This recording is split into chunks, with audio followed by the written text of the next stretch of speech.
Right. Good morning, everyone. We're going to give everyone a few more minutes to pile in. I think we're supposed to have a few more based off the registration list, so we'll give them another few minutes to come in.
Okay.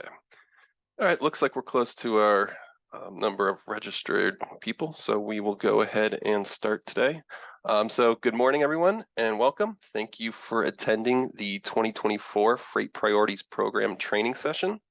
My name is Tom Brandenstein. I'm an associate with White House Group, and I, along with my colleague Aaron Lasala from Cambridge Systematics, will be covering the basics of the MPOAC's Freight Priorities Program and the practical knowledge that you need to submit your agency's freight projects to the program. The program is entering its 7th year, but we know from our registration survey that some of you are newer to the program. So we will be covering the material that may be a review for some of you, but feel free to participate along during the program.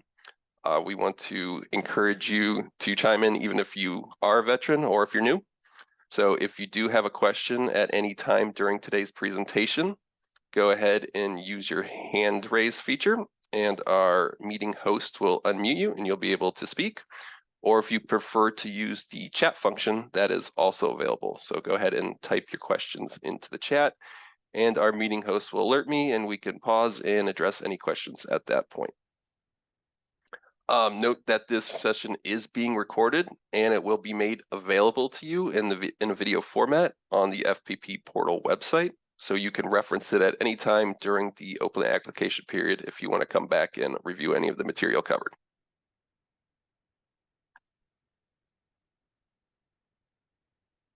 So we have a full agenda today to cover, so I'll try to keep us moving through our allotted 1-hour session.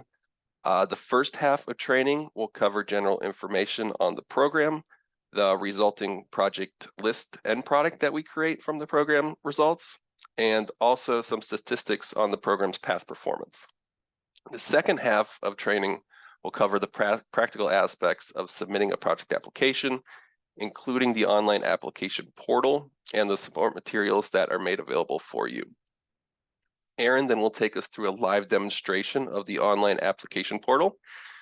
And then we will finish off with the schedule moving forward and any other questions that remain. All right. So we have 5 main goals that we're trying to accomplish in today's training session. One, we want to make sure that you understand the purpose and process of the Freight Priorities Program. We want to cover the project eligibility for the program. And third, we want to learn how to submit online project applications. And we want you to understand what assistance is available to you as you go through that process. And we also want to make sure you note any important dates in the program schedule coming up.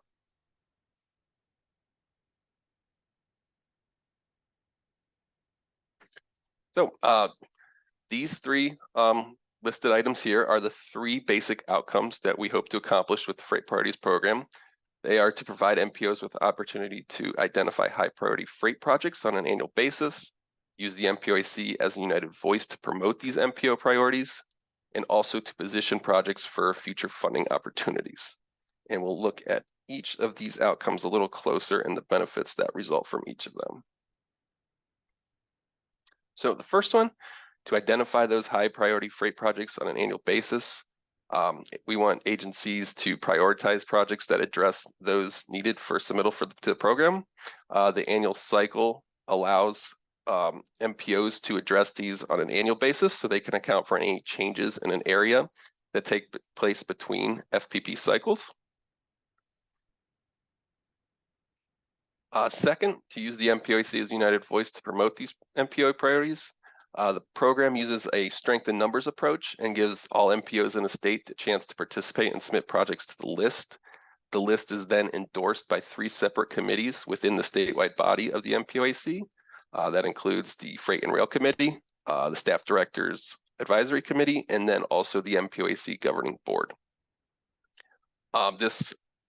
This endorsement states that these projects have met the requirements set by the Freight and Rail Committee, so these projects have met that standard that the committee has established.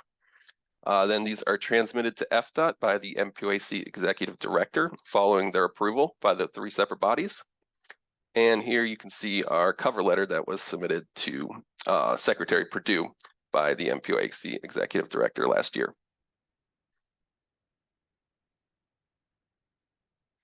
And finally, the last one is to position projects for future funding. The program does not directly fund any projects, but does put them in a position for increased chances for funding. FDOT considers the list during its internal prioritization process. And one of these ways that we try to help during this internal process is to identify projects on certain network designations, since these network designations are tied to particular funding pots.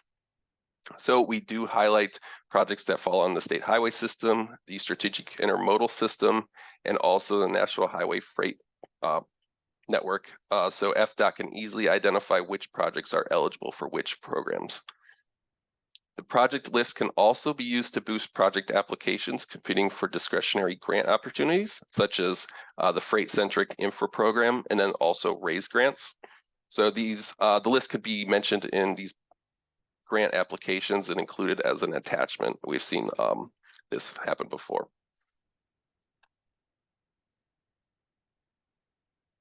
So there are 5 major steps within the FPP process. The first of this is for MPOs to choose which projects they would like to submit to the program. 6 submissions are allowed per MPO. This is further broken down into a max of 3 state highway system roadway projects and 3 non-state highway system roadway projects. And we'll cover what entails both of these different categories in a future slide.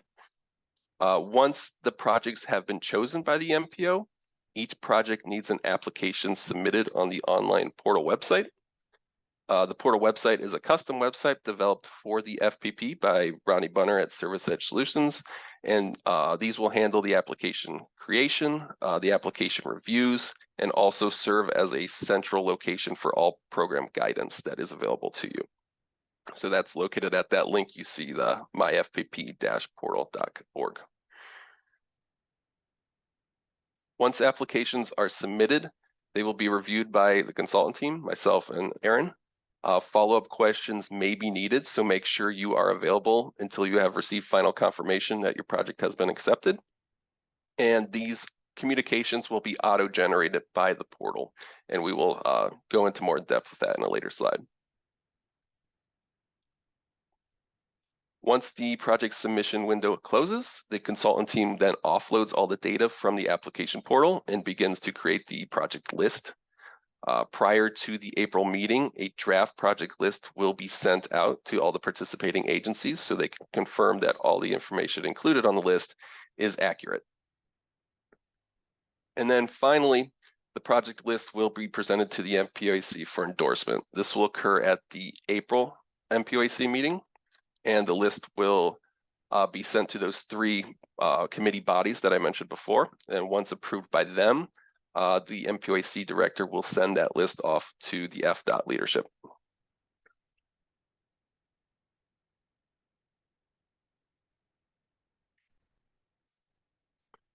So as mentioned in the previous slide, eligible products are broken down into two categories: state highway system roadway projects and non-state highway system roadway projects. State highway system roadway projects have been included in all 7 years of the FPP. In 2022, the Freight and Rail Committee voted to expand the program after feedback was communicated that some agencies' highest freight priorities did not fall on the state highway system. These new project categories are included within the non-state highway system category, and we'll go over those on the next slide. But for projects to be eligible for the state highway system roadway category, they must, one, be on the state highway system, and two, the Freight and Rail Committee has also set a requirement that projects must have its PD&E at least at a funded stage. We don't want to accept any planning projects. We want these projects to be construction ready and able to accept construction funds within the work program.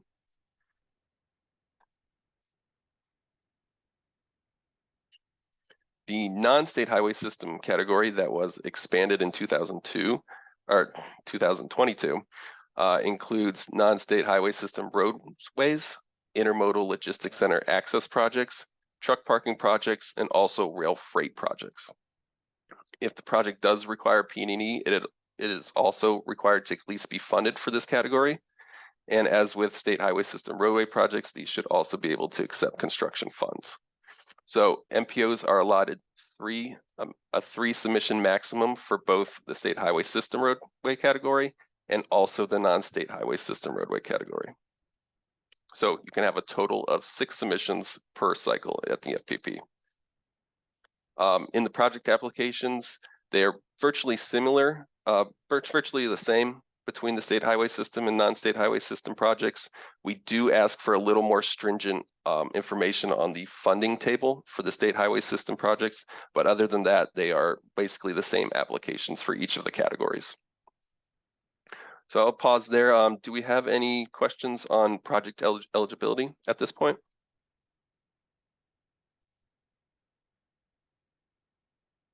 Nope. Okay.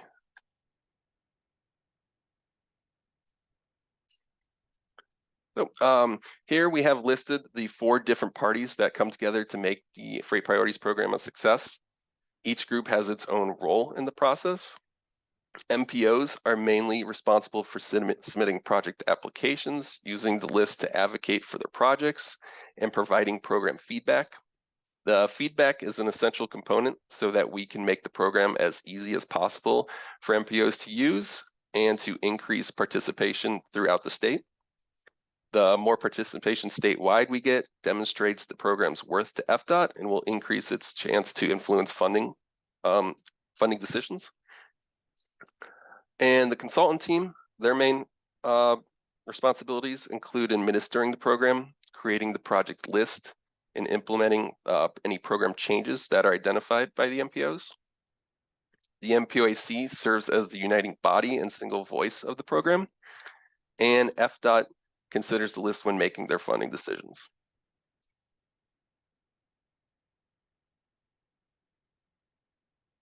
Now we can take a look at the actual project list that is created each year out of your project submissions. So here we can see the 2023 list, a section of it specifically within District 3.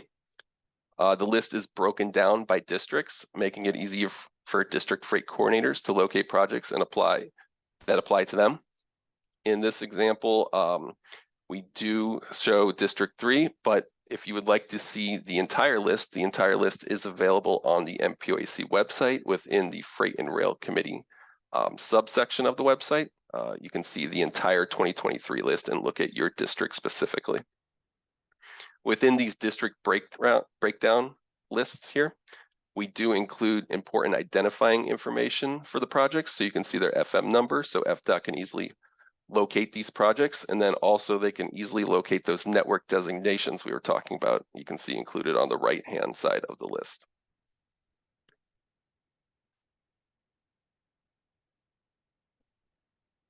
The project list also includes a statewide map of all the projects submitted, as well as district level maps with some of those networks identified within the maps.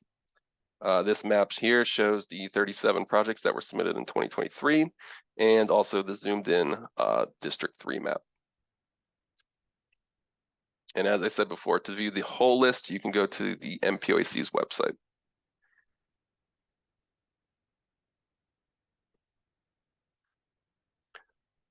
This slide shows some of the submission trends that the program has seen over the year. Last year, we had 37 projects submitted to the program. Majority of submissions were the state highway system roadway projects that have been allowed throughout the duration of the FPP. We did have a few of the newer project type categories submitted last year. We had 4 submissions in the truck parking project category. And then we also had 2 submissions in the non-state highway system roadway category. Over the years, we've seen an increase in the National Highway Freight Program projects that have been submitted, with the SIS projects remaining relatively stable after the initial year. And typically, each year we have submissions in the range between 30 and 40 projects. Last year we had 37, as mentioned before, and this kind of tied our max we've seen since the initial year of the program in 2018.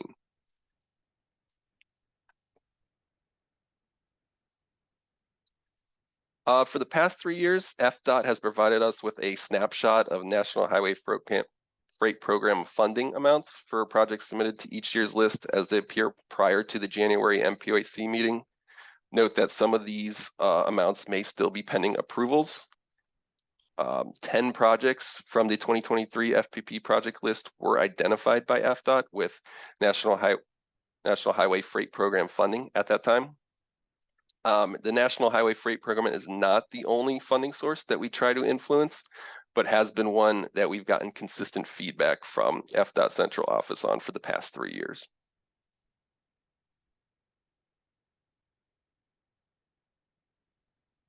So as I mentioned, I've gotten some feedback for the National Highway Freight Program, but we also heard from MPOs they want additional feedback and kind of a measure of how the program performs on a yearly basis. So we've kind of taken that feedback and come up with a program review that was first presented to the committee in the October MPOAC meeting. Once that was approved to begin building, a framework was then presented in the January meeting and agreed upon by the committee. So within this program review, we kind of ask some of these questions you see on the right and how we could better present results of how the program's performing on a yearly basis and what impact it's having on some of these projects submitted. And is FDOT actually using this list to increase funding consideration, or are some departments of FDOT using it more than others? So this we are planning on implementing in the future to see how effective this list has how effective the program and the project list being sent to FDOT has been. And kind of some of the anticipated impact from this program we're hoping is to kind of increase participation once we're able to demonstrate its worth, and also to demonstrate linkage between funding decisions and the project list, and overall improve collaboration between MPOs and FDOT.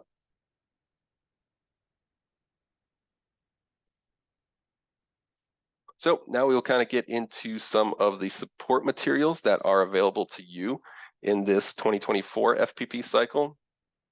We will start by going through the support documentation provided to assist and provide feedback during the submission process. All these documents that you see will be available on that FPP portal site on the homepage there, so you can access these at any time during the submittal process. The first document here we have listed are the instructions, and this is going to be your first go-to source of help. The instructions give you a brief overview of the program and all your important dates. And then as you progress through the document, it will go question by question and give you a table of all the questions that are included on the online application, and also give you an example result of what we're looking for each question. So if you have some question on what exactly we're kind of looking to be provided in that question, this one will tell you which kind of specific data we were looking for.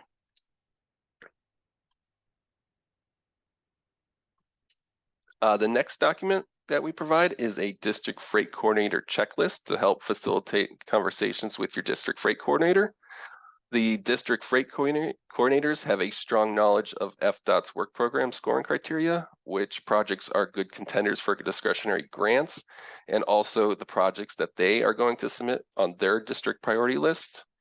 We encourage collaboration with the district freight coordinators to inform your decision making, but we do not want the district freight coordinators making decisions for you. So these should be your own selections on which projects to include each year to the FPP, but it is good to know and have background information from your district freight coordinators on what projects would do well in the FDOT prioritization process.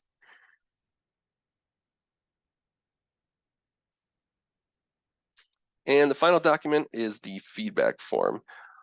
This allows anyone to provide feedback on the overall program, the online portal, or any individual questions within the project applications.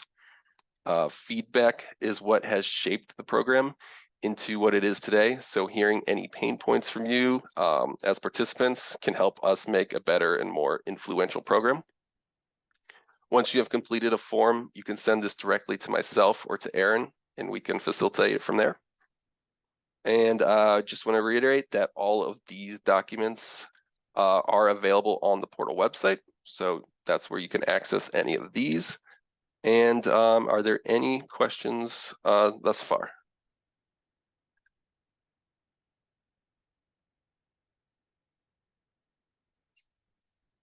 Nope.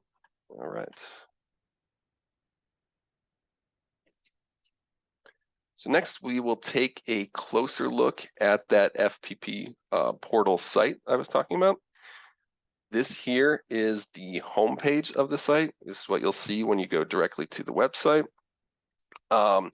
This is accessible to anyone, so you don't need an actual login to access this page and access any of the documents that are available on this page.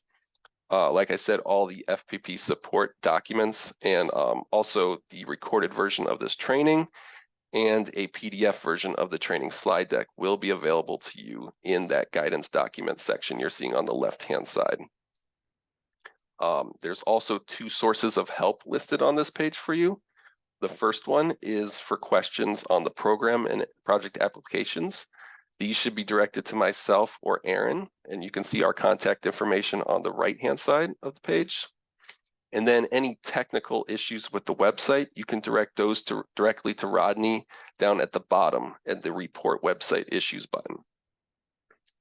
Then to move forward on this page, you have the option to go two different places. There are two login buttons, either at the top right of the page or that green button in the center is where you go to your individualized MPO login pages.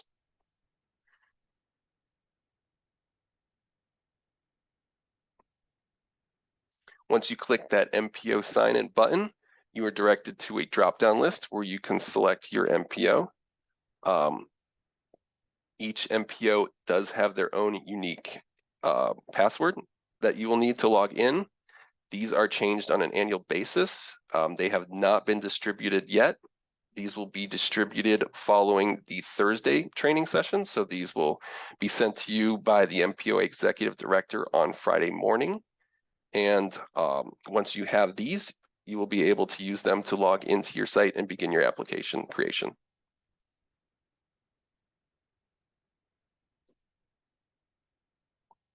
So once you've logged into your individualized MPO profile page, from here you can do all your application creation and any adjustments to applications.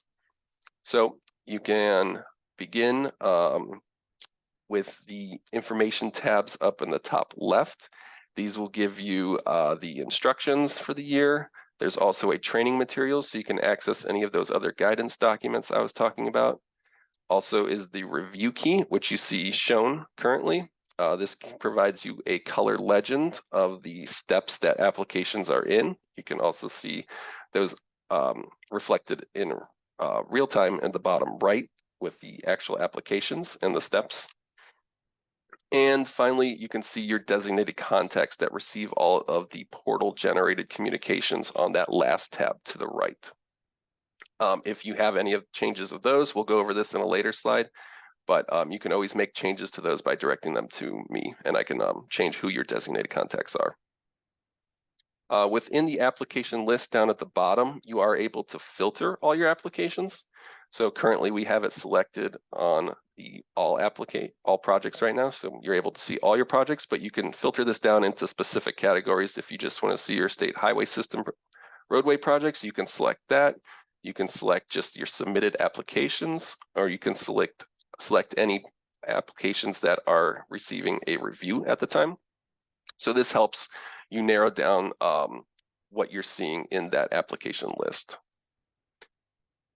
As I mentioned, there are 3 steps in the application, and that color guide shown below lets you know where each step is. So the one highlighted at the bottom right here, we can see that is currently in step 1, and it still is requiring input. So that one still requires information before it can be progressed by an applicant to step 2.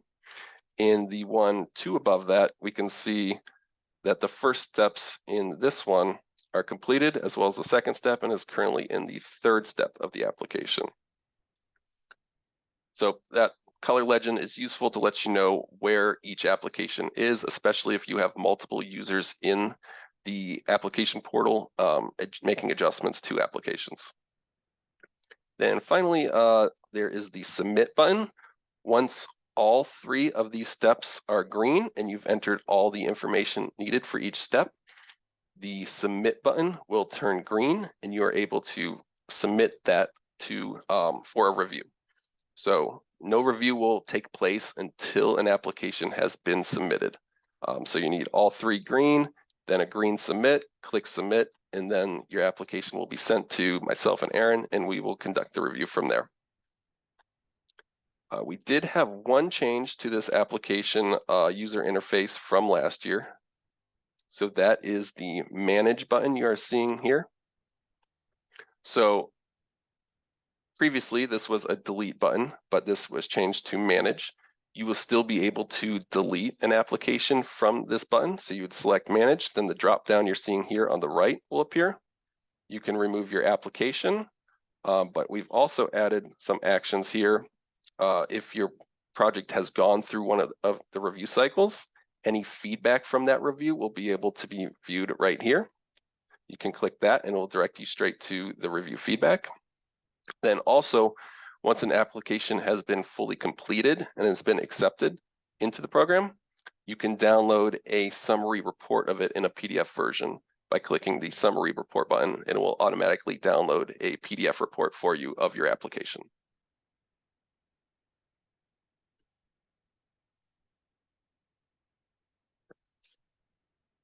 So go a little further information on the designated contacts that I talked about.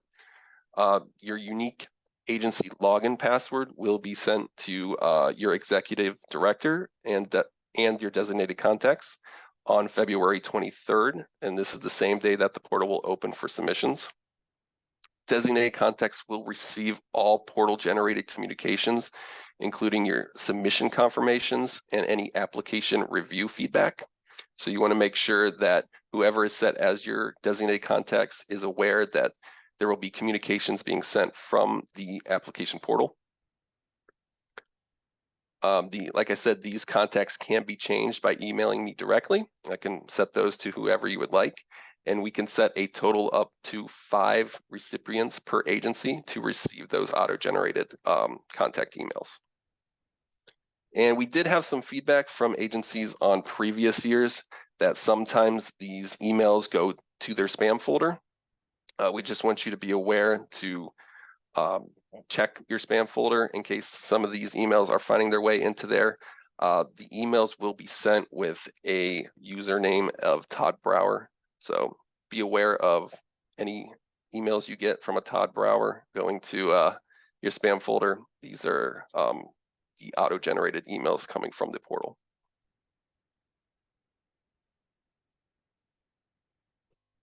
Right. And here is a list as we have it currently for the executive director and any designated contacts. So if you see anything incorrect on this list, if you want to be included as well, in addition to anyone listed on this list for your agency, please just go ahead and email me and I can include you onto the designated contact list and get you input into the system.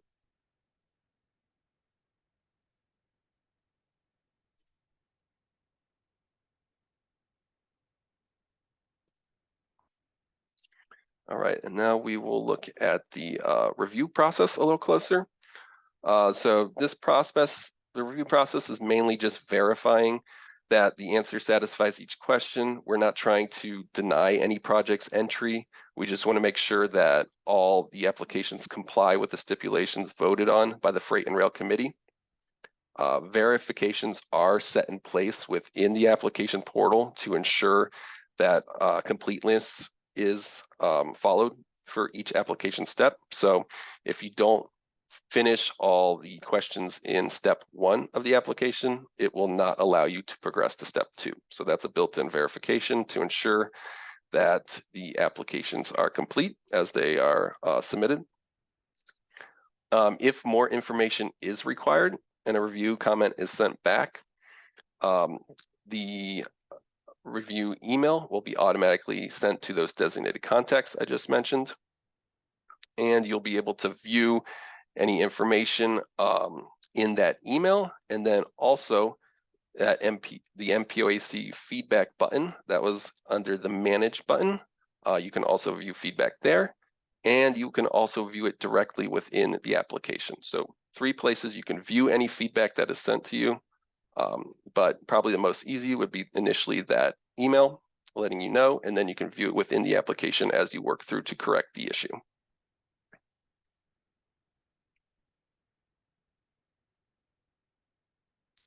So one couple questions we wanted to call out specifically that had some minor adjustments. The only change would be to this question 1S, 1N. This is in step 2, the first question of step 2. There were some common project types that were being added in the other selection of this question, which asks you to just identify the project type. These were truck parking, grade separation, and bridge projects. So we just ended up adding these in as selectable options since they were being input by multiple different MPOs. So that is one minor change to note as you're going through your application. So you can check mark those from this time being. And the second question we wanted to highlight is the funding table for the state highway system roadway projects. There were no changes to this question from previous years, but we do highlight this question every year because we do wipe the previous funding table that was input from last year, just so we can update the year range that is included in the table.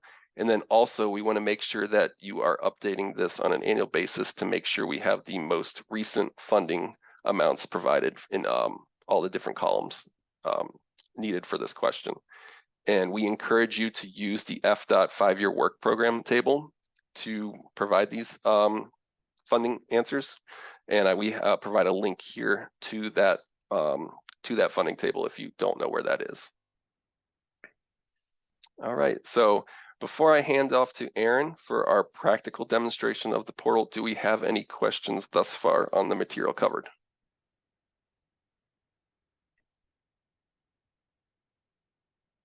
Okay, I think it is off to Aaron then. And I will undo my share screen. Okay, should be available now, Aaron. All right, thanks. Still thinking. Still? Yeah, I still see your screen. There we go. There we go. All right. Click that screen. Okay, hopefully you guys can see the screen with the website. So as a reminder, it is my-fpp-portal.org. And I know Tom showed you this in the presentation. So this is the welcome page. We will have instructions here shortly. If you guys need to contact us, our emails are also available here. And so the first thing you want to do is you can hit the sign in button either in the middle of the page or in the upper portion of your screen. So you would then select the agency that you are with.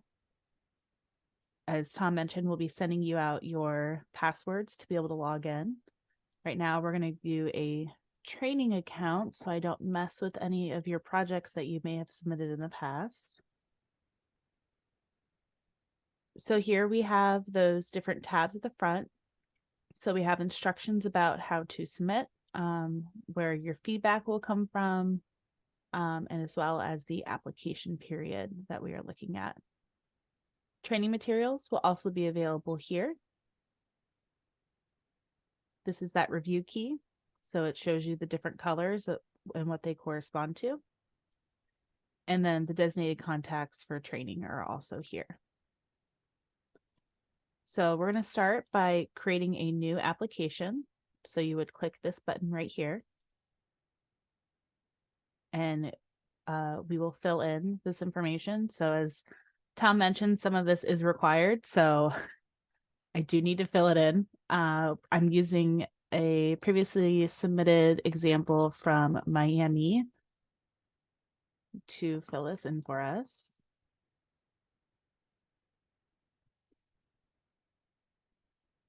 One of the drop downs will be a project category. This will dictate some of the questions that you are asked.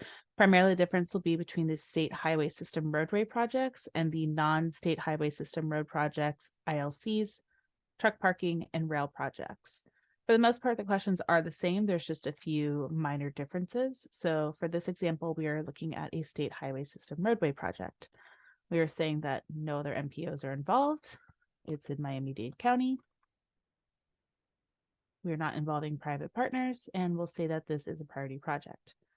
This information for your freight coordinator contact will be pre-filled. I realize Miami is not in District 4. That's just where our training account is set for.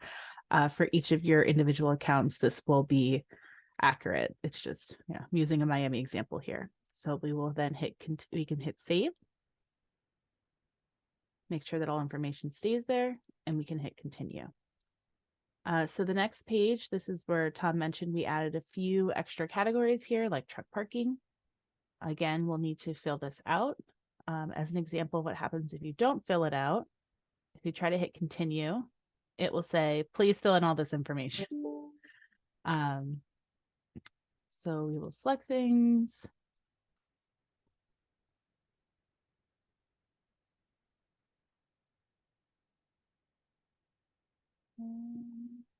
And please do provide a little bit more information here. I'm just typing in to, so you don't have to see me type paragraphs of information.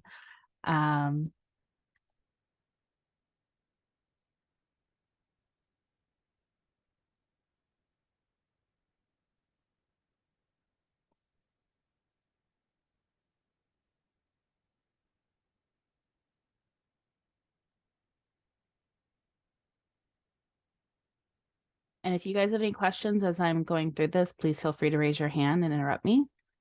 So that way we can address the question at the section that you have it. And it looks like we do have a question in the chat on the funding table portion, so you're working your way right to it. We will get there.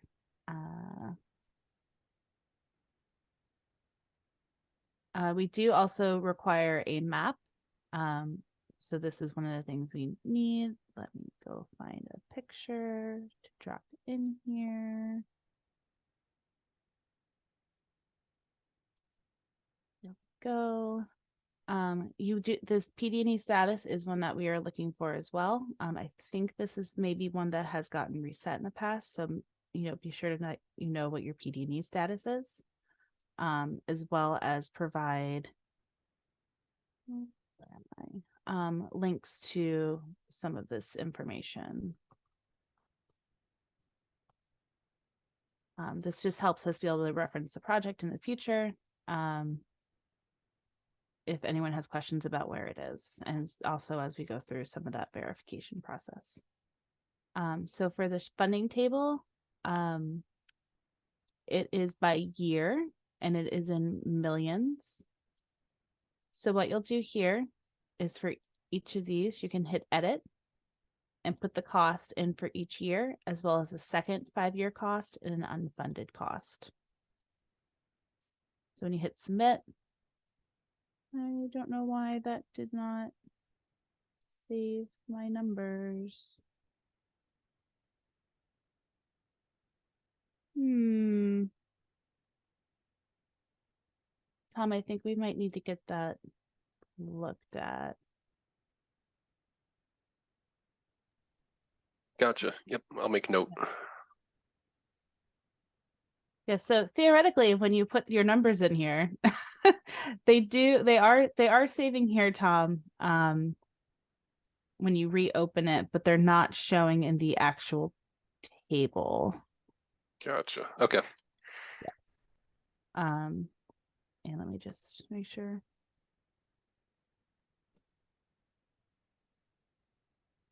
Tentative work program was 25 to 29.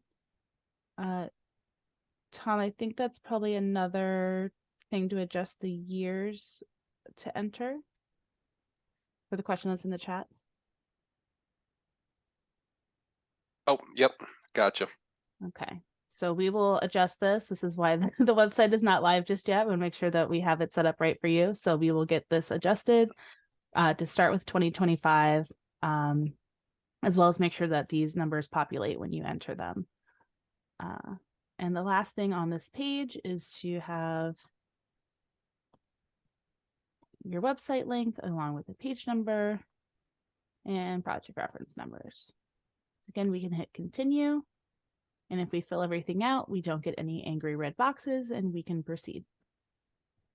So the last page, we just say, is it a freight priority?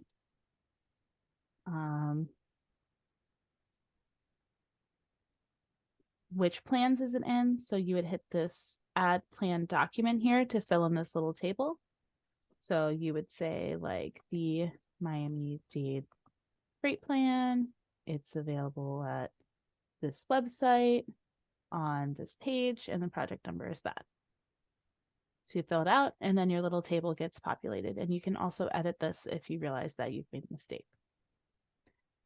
Same thing with your funding sources. If you don't have a funding source, then you can just leave this blank. But if you do, then you would put in that you get, let's say, a grant, and you got some money there. Is it on a priority network?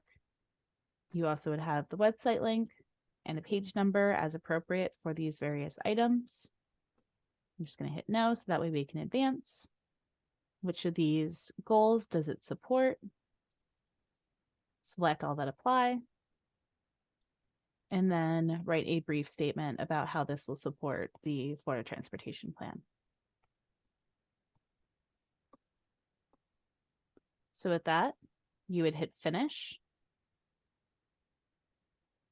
And your project is now saved. You'll see it on your list here. So you can see that each of your little boxes are green because you are done. And then you can hit submit. So you're saying that you believe that all the information you have provided is accurate as far as you know, and that you are able to submit this on behalf of your agency. So with that, we've submitted it. So you'll have this little gray box until Tom and I go and review your project. At that point, you'll also have this manage button. So you can see your summary report as well as remove the application. If you have not yet submitted it, the only option is to remove it. You can't print it at that time. So when we do review it, you can then review the feedback. So for this one, we said, okay, everything looks good. It's approved. Don't need to do anything else. There are some times when we do ask for a little bit more information. So you might get a note like this, please go give us more information on this specific question and resubmit it. So all you would do is you can go back into your application and you would be able to edit it. So that's the basic process for submitting a new application. I see there's one more question for the table.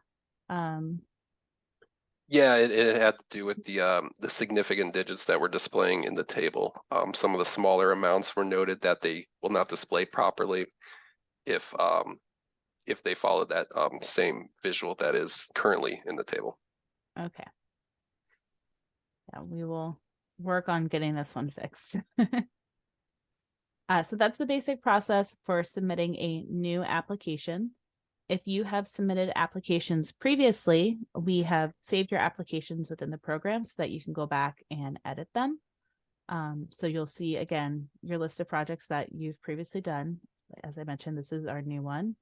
We do correspond a year with when they were submitted. So if we opened up this one, we say, okay, this is still our project. Nothing here has really changed. It's still on the state highway system. It's still in the same county. And all of this is basically the same. And I'm saying, okay, this is a capacity expansion, but also now I'm doing some reconstruction. I'm still widening it. We still need the project. This information hasn't changed. Some of the ones you predominantly want to look out for are traffic counts. If you have new traffic volumes that you can report, perhaps your funding action has changed a little bit just because we're in a new year. And then also this table, once again, will need to be filled out. This is, as Tom mentioned, we wipe this one clean. And the PD&E status also has been cleared. So those are a couple of things you want to look out on this page. And then on our last page, maybe you have a new LRTP. So you could either delete this and add a new one, or you could just edit it and put a new link with the new page numbers. Maybe you got some matching funds, you could add that here. So just kind of, making sure that your website links still work, that they're the most recent version of your documents. Those are some of the things that you would look out for when you're resubmitting your project. So once you've double checked all that information, you again can hit finish and submit your project. And again, you'll want to hit agree and submit that everything is accurate as far as you know. And then wait for us to give you feedback. So that is the basic operations of the website and how you guys will be using it. Are there any questions, comments, concerns about how to go through the process? Tom and I are also available by email if you guys think of something after the fact.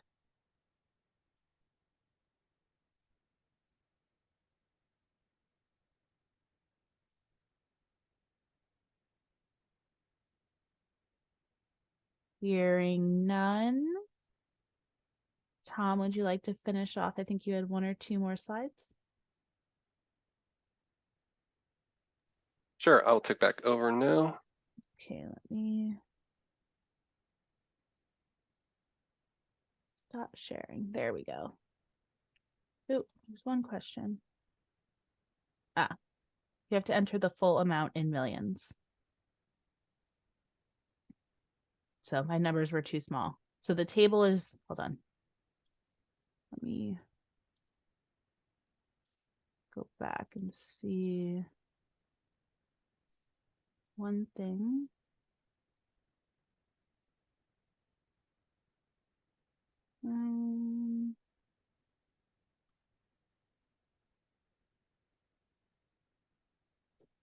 Oh, there we go. Okay, let me just share this real quick, Tom. Okay, go ahead. With the funding table. Yeah. Okay, so and share button. Okay, so the funding table, when it's shown here, the table is shown in millions, but you want to enter it in the full cost. So since I was entering low numbers, that's why they weren't showing up. So you'll want to enter that this is a $200 million project or it's 20 million. And then it'll come up because it will do the conversion for you. So as you enter in the cost, use the full cost, not any sort of conversion to millions or anything like that. The table will do it automatically. That's like that. Gotcha. All right, thank you, Aaron. Mm-hmm. And I will share my screen. Okay, so the final slide we've got here is just looking at our schedule moving forward. We can see that we have one more training session on Thursday afternoon. You all do not need to attend that. This is going to be the same information that was presented today, so no need to go. Yes. Could you share your screen? Is it sharing? Yes. Oh, okay. Now you can see that it is February 22nd for the second training session, which you do not need to attend. And then on the 23rd, as I mentioned before, we will be sending out the unique login passwords for each MPO. Those will be going to your executive director and also any other designated contacts you have identified. That email will be coming from Mark Reichert, the MPOAC executive director. So be on the lookout for that on Friday morning. And with that being sent out, the login period will also officially begin. So you can start building out your applications and sending any in for a submittal review. The open submission period will be open for about a month. So you'll have a month to get those applications in. And on March 29th, that is when we are going to set the deadline for submittals. So all applications must be in prior to the 29th. That will give us adequate time to do all the reviews, offload the data, and get that project list created. We're hoping to have a draft ready for a final review by all the participating agencies on April 15th, about 10 days prior to the April MPOAC meeting. So you can check those last minute details, just make sure all the public facing information is correct on the list. We'll give you a week for a thumbs up on that.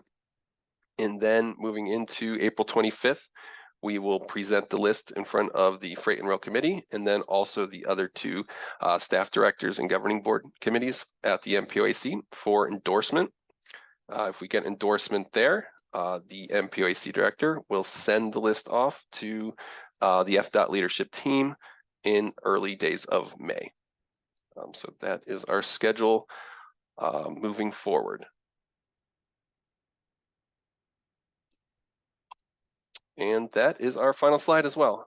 Do we have any final questions?